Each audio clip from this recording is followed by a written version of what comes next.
நல்லா கவனிங்க.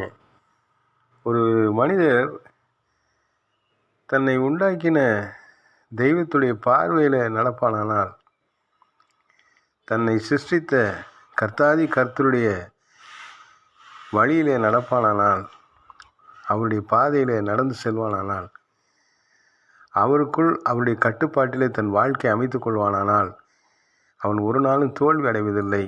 அவன் வாழ்நாட்களிலே தேவையில்லாத பிரச்சனைகள் வருவது இல்லை.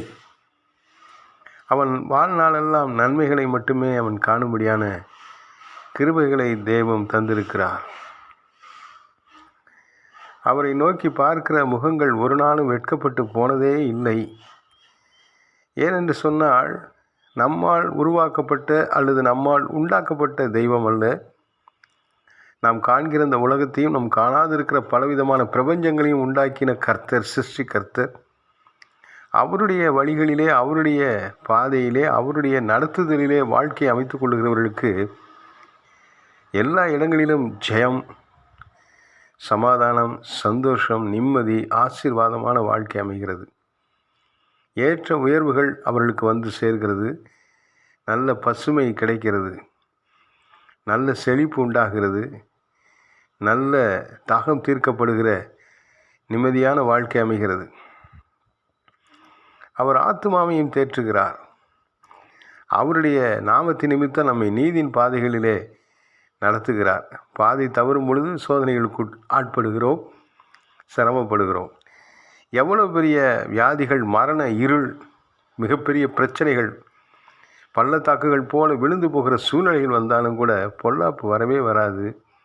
அவர் நம்மோடு கூட இருந்தார்.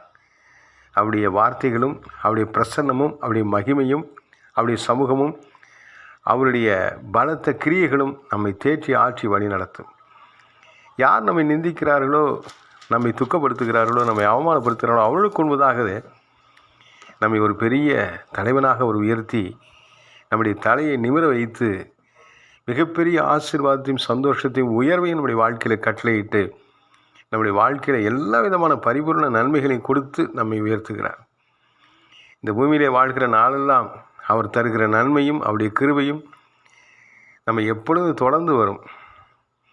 அது மாத்திரமல்ல, இந்த வாழ்க்கைக்கு பிறகும் கூட அவருடைய ராஜ்யத்தில், அவருடைய வீட்டிலே நீடித்த நாட்களாக அவரோடு இருக்கிற அந்த நித்திய ஜீவ வாழ்க்கையை அவர் கொடுக்கிறவர்.